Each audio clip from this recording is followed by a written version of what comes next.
Hi, and welcome back to another video. And in this video, we'll be doing vulnerability identification and remediation. So what typically happens is whenever you find there is any vulnerability, you want to do some patching, right? You do some remediation through that patching. And patching the system requires the system to be updated from time to time with the latest versions of the packages, right? As far as what's been found. And you could do it two ways. You can automatically do it, where the administrator would typically configure the system to download the updates automatically, or you could do it manually. The administrator must run the commands respectively to deploy the updates. So what we're going to do first is install updates manually. Now, packages typically need to be upgraded from time to time when the new releases are available. Mostly the packages are updated for new functionality or covering the existing vulnerabilities. So neither of the cases, we should ensure that packages are updated with the latest releases. All right, so we're gonna install it manually here. So let's click here.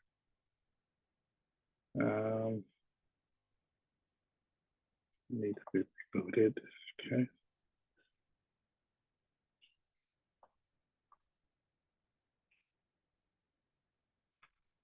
Perfect, okay. Let's get in here.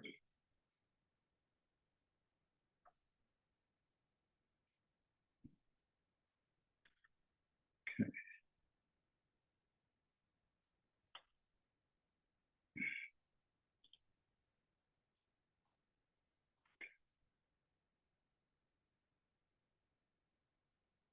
All right, perfect. So we're in. So now let's do a, well, we're in the root already, so whatever. Let's just clear this out. All right, so let's see. Check date. Okay, usually it takes a few minutes to execute. You can see here. Now the output of this command is going to be returned, right? And there are going to be a few updates available, or should be a few updates available for the install packages. Once that's done, I'll clear out the screen and then I'll enter in a few commands. All right, perfect. So now we see the list of packages that are available for updates. So I'm just going to clear this out. All right, and then do this here. All right, so it's just going to take another few minutes for it to, let's see. Usually takes a little longer. All right, so the update process has identified certain packages to be updated, and I just confirmed the update to complete. So now the download at least process is starting here, as you can see with the progress here. Depending on the number of updates, it can sometimes take a while to complete. And after the updates are complete, I'll be back on the command prompt to enter in another command. Now, another manual method typically for updating the packages is through the graphical tool named software. To do this, I'll actually, is it still going? Let's see. No, all right, perfect. So we're good there. So I'll actually do this here. Then should be able to type. There it is. All right, perfect. And then should be an updates tab. There it is. All right, perfect. So I should be prompted with a message that all the packages are up to date since I've just, let's see. No, not. Oh, because it's still running here. Okay, so I'll give it's still checking because it's updating. So it's recognizing that the packages are being updated. So let's see, I'll wait for this to finish upgrading and processing the updates. And then I'll take a look back. It looks like we have about 1256 and we got quite a ways to go. So it should be done in just a moment, a few minutes. So as we can see, the updates have finally completed, 1266 out of 1266. And I've reopened the software application, and now we see that it shows there are no updates remaining as far as everything that's on here is fully up to date. So now we're going to take a look at enabling automatic security updates. Now, automatic security updates do not require our intervention normally, and you've seen it on your mobile devices usually. Most of us have iPhones, so this is a prime example of this. You may get a notification in your settings that has the one on it. Then when you go, you click on the general tab, and then it'll show you, hey, software update. You can update it now as long as you meet the requirements of particular battery life and or being connected to a charger, or you can schedule it for later, usually overnight, when you're normally sleeping, for your phone to update to do any patchwork that needs to be done as far as performance or vulnerabilities or what may have you, any different configurations that they may have patched prior to the current update to what's being found after the last update. So it's a prime example of that. So once we configure the security updates, the automatic security updates, they're deployed automatically right when the updates are available.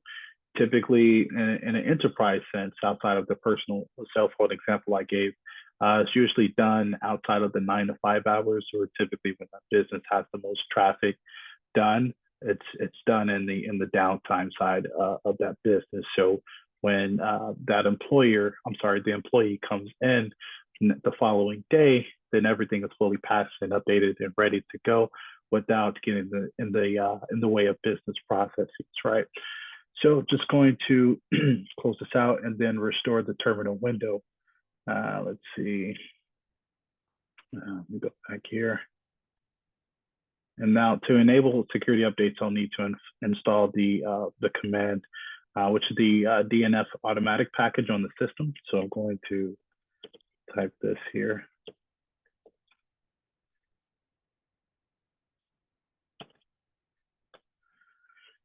All right, perfect. Let's see, the root user. Oh wait, okay, that's fine. That's fine. I'll just do this then.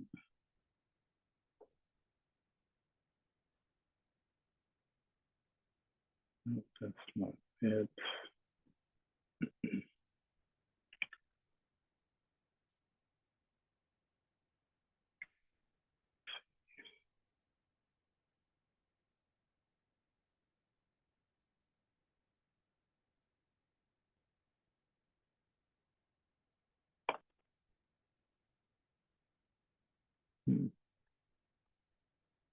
Okay, let's see what happened here.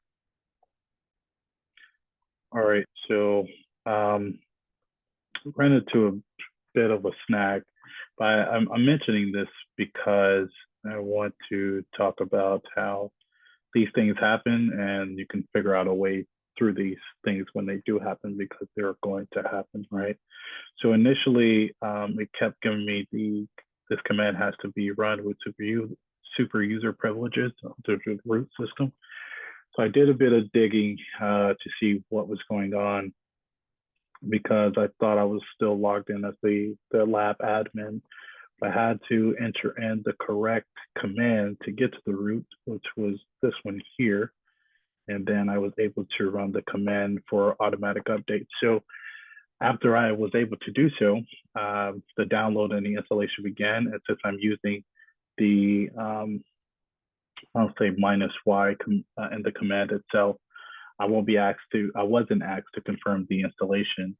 And then after it's done, it'll let me know that it's complete. And once it does so, then I'll have to restore the terminal window, and then I'll enter in a few more commands. So actually it is complete. So it's complete here. I didn't see it at first. So we're just going to clear this out. And then we're going to run another command, QI DNF. Keep that together. because I can spell. Perfect. All right, so it has been installed. Let's see. There it is. So it has been installed and the required details are displayed as the output of the RPM command, right, that we placed here.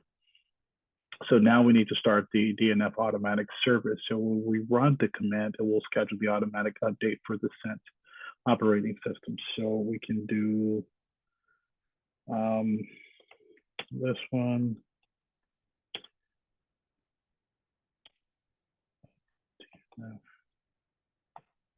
Automatic.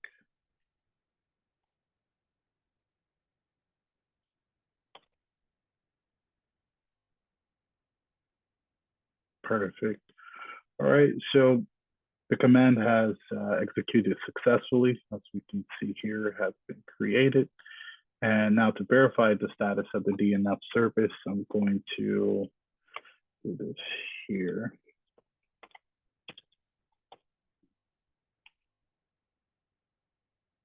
Is it running? There it is. Okay, DNF star.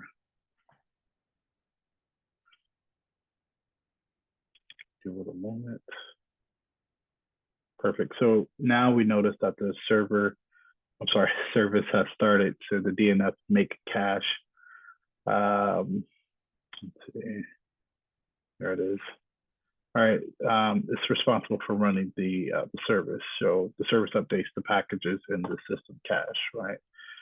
So that brings us to the end of this video for vulnerability identification and remediation. We've done a few things. We went over vulnerability identification, validation, remediation, mitigation, inhibitors to remediation, patching, and a few other things as well. And I'll be back with another video for this particular series. And again, thank you for watching.